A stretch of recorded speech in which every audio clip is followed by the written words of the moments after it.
Salut à tous, on se retrouve aujourd'hui pour parler du Paris Saint-Germain ce vendredi 6 octobre et on commence tout d'abord et on revient sur le match de Ligue des Champions.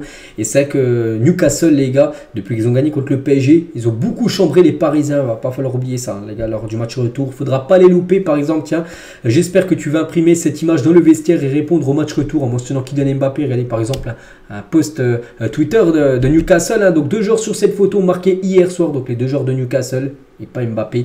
Donc voilà, c'est plein de petits trucs comme ça, plein de petits pics qu'ils ont envoyés sur Paris. Bon après c'est vrai qu'ils chambrent le PSG vu qu'ils ont gagné contre le PSG logiquement. Mais voilà, il va falloir pas les louper. Au match retour bien sûr au Parc des Princes, on espère que ça sera totalement différent. Et si possible les gagner avec une grosse victoire et leur mettre une correction, ce serait parfait. Donc voilà, maintenant on reste bien sûr sur la punition qu'on a pris. Mais bon, pas oublier bien sûr qu'il y a un match retour contre cette équipe.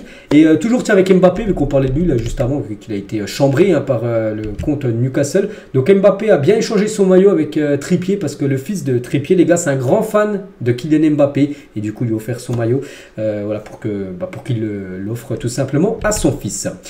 Toujours tiens sur le match contre Newcastle qui a beaucoup fait parler les derniers jours là. Donc Luis Enrique s'est exprimé donc hier les gars de manière positive, réitérant le même discours qu'après la défaite contre Nice. Il met en avant les occasions créées par ses joueurs. Le 4-2-4 pourrait être même reconduit. Donc voilà. Pour lui, le 4-2-4, c'est un schéma voilà, qu'il pourrait mettre souvent. Bon, j'ai pas dit qu'il allait mettre le 4-2-4 là qu'on traîne après-demain, mais c'est un schéma qui pourrait peut-être de nouveau être utilisé cette saison, même si on a vu que c'était un flop total. Bon, après, ça se peut. C'est vrai que c'était une fois. Il a essayé, ça n'a pas été. Après, peut-être ça ira dans un autre match.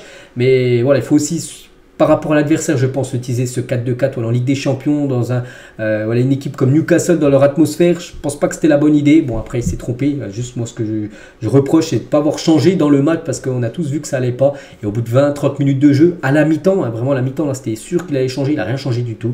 Et c'est ça, surtout, il est beaucoup pointé du doigt. Et l'entourage du club explique que personne n'est démobilisé et qu'il faut rester patient après tous ces changements. Ces défaites contre Newcastle ne doivent pas remettre en cause la totalité des changements, c'est vrai, mais bon, on sait que les résultats depuis le début de la saison là sont plutôt mitigé. N'oublie pas que le PSG réalise son pire début de saison depuis qu'Antoine Comoré était entraîneur. Ça remonte à plus de 2009. Donc voilà, on est quand même en 2023. Ça fait plus de 14 ans que le PSG n'a pas aussi mal démarré, on va dire, une saison.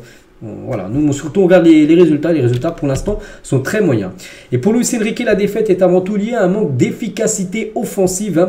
Le club est venu au soutien de son entraîneur ces dernières heures en indiquant qu'il lui avait été demandé d'être agressif et créatif et qu'il avait pleinement les mains libres pour y arriver. Donc voilà, concernant bien sûr cette rencontre. Et Christophe Dugarry, tiens, sur RMC, hier, il a dit, il pense que Luis Enrique a pris Newcastle pour des nazes, tout simplement. Il a dit, tu es l'entraîneur de Newcastle, tu vois le PSG qui a une intersaison difficile, ils ont perdu Messi, Neymar, ils ont acheté des bons joueurs, pas des stars, ils arrivent à Newcastle dans un stade en feu, ils jouent avec 4 attaquants, c'est vrai que peut-être là-bas, Newcastle se sont dit, oui, ils vont jouer avec 4 attaquants, ils nous prennent vraiment pour des plots, tout ça. Donc les mecs de Newcastle ont dû se dire, ils nous prennent pour des nazes, pour des pipes, on va leur rentrer dedans, on a peut-être les pieds carrés, on n'a peut-être pas des grands joueurs, on est peut-être trop grand, trop gros, mais tu vas voir l'intensité qu'on va leur mettre, on va les chicoter les chevilles, et c'est ce qui s'est passé tout simplement. L'entraîneur a pris Newcastle pour des nazes. Bon, c'est Christophe Dugarry, moi je relaye ces infos, et c'est peut-être véridique, c'est vrai, quand tu arrives avec une compo avec 4 attaquants, l'adversaire se dit, voilà, il nous prend vraiment pour des billes. Puis du coup, le score final, on sait qu'il y avait plutôt 4, mais c'était plutôt 4 buts pris par le PSG. Et aussi, Daniel Riolo, tiens, pour finir avec ce feuilleton à Newcastle, on est obligé d'en parler parce que ça reste comme une grosse défaite voilà, du Paris Saint-Germain. Donc il recommence clairement avec son 4-2-4 où ça ne passe pas bien. Tu es troué, tu concèdes beaucoup d'occasions contre le dernier de la Ligue 1. Bon là, c'était samedi dernier, souvenez-vous, contre Clermont. Quelle équipe en Europe joue comme ça, ce système-là? C'est nul en gros. Personne ne joue comme ça en 4-2-4. Non seulement il aligne ce système au départ et le milieu du PSG prend l'eau de toutes parts, mais quand il peut ajuster en cours de route, c'est-à-dire à la 30e, il dit, il voit ses joueurs, vas-y, il leur dit, allez, on passe vite fait en 4-3-3, on change, même s'il ne change pas, il n'enlève pas un attaquant, en gros, un milieu, par exemple un joueur offensif, j'en sais rien, il prend n'importe lequel, Colomoni le fait jouer milieu de terrain au moins jusqu'à la mi-temps, voilà, donc ça il n'a rien fait du tout, il change rien du tout, et donc il nous envoie, enfin il nous chie tous, voilà, donc, bref, en disant, moi j'ai raison parce que je suis un génie, les génies a compris, c'est un truc que je ne supporte pas, voilà, bon c'est le gros coup de gueule de Daniel Riolo les gars par rapport au 4-2-4 de Luis Enrique qui a beaucoup fait par là. Après ça, qu'il y aurait eu 5-0 pour le PSG, ça aurait été un génie, mais le problème c'est qu'il y a eu 4-1 pour Newcastle et ça passe pas du tout. Hier, les Parisiens ont eu droit à des soins et du travail en salle lors de l'entraînement hier, le lendemain de la défaite. Les autres, ceux qui ont peu ou pas joué et se sont entraînés un peu plus intensément. Aucun blessé sérieux n'est à signaler après le duel disputé à St. James Park. Donc voilà, pour clôturer cette soirée de Ligue des Champions catastrophique. Le programme, donc là, match compliqué parce qu'on parlait de Newcastle, mais là c'est Rennes. Et Rennes, on sait que ce sera un peu le même style de match, les gars. Rennes-PSG, Rennes a souvent battu le PSG en plus les saisons passées à Rennes. Donc voilà, c'est un gros morceau. Donc c'est dimanche à 20h45. Là, il ne faudra pas se louper parce que là, s'il y a encore une défaite, bon, j'ai pas dit qu'il va se faire licencier, non, voilà. Mais voilà, ça pourrait commencer à taper du doigt, enfin, le bout des doigts de Luis Enrique. Bon, après, ça sera la trêve et je pense que cette trêve arrive à pic quand même. Voilà, comme ça, il va pouvoir tout replacer, remettre les choses en ordre là, parce que c'est un petit peu n'importe quoi là, ces derniers temps. Donc, après, ça sera Strasbourg, l'AC Milan, là, sera très important. Brest, Montpellier et l'AC Milan de retour. Moi, ça sera le 7 novembre cette fois-ci à San Siro.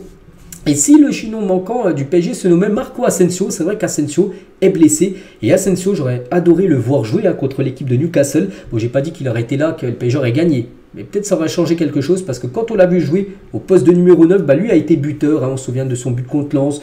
Il a marqué aussi des autres buts. Je me souviens plus c'était contre qui. Mais voilà, il a été buteur. Pourtant un poste où c'est pas son poste de base. Mais on sait qu'il peut dépanner. Et quand on voit l'efficacité de Gonzalo Ramos, Randal Kolo Muani, bon, on se pose la question de pourquoi pas mettre Asensio. Bon, actuellement il est blessé.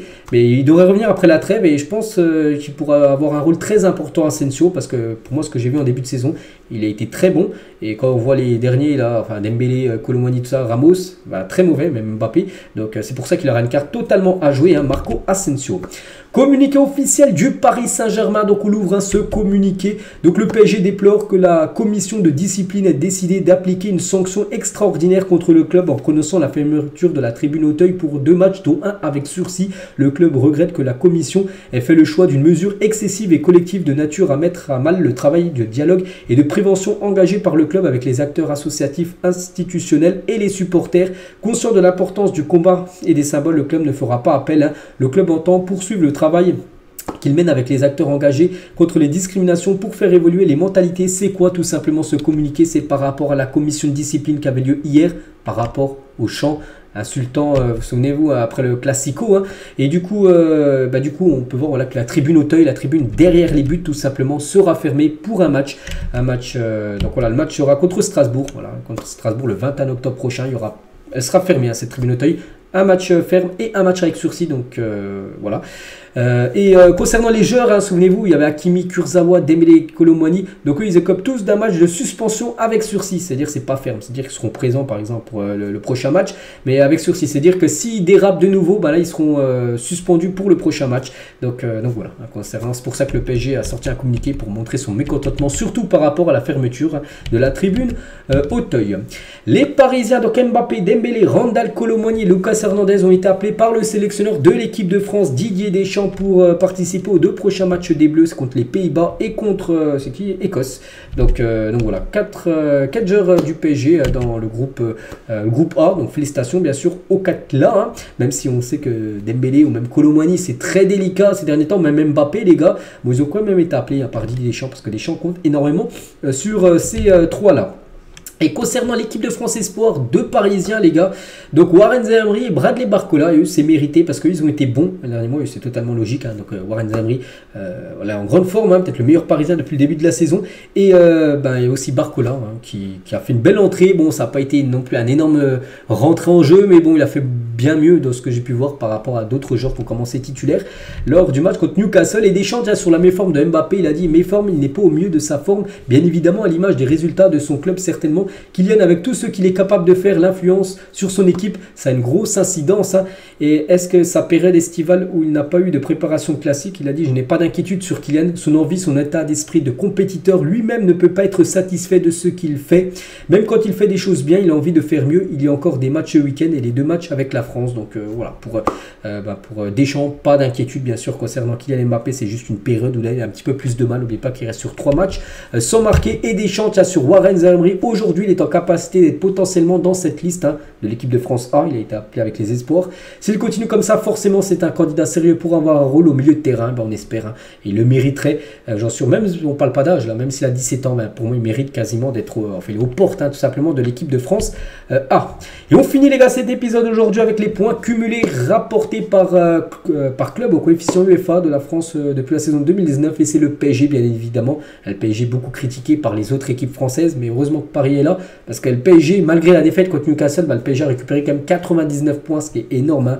Voilà, on peut voir toutes les autres équipes, combien elles ont rapporté de points. Donc PSG 99 points rapportés au coefficient UEFA. Donc voilà les gars ce qu'il y a à dire. J'espère que ça vous a plu. On se retrouve demain pour le prochain numéro. Je vous souhaite un bon vendredi et à demain.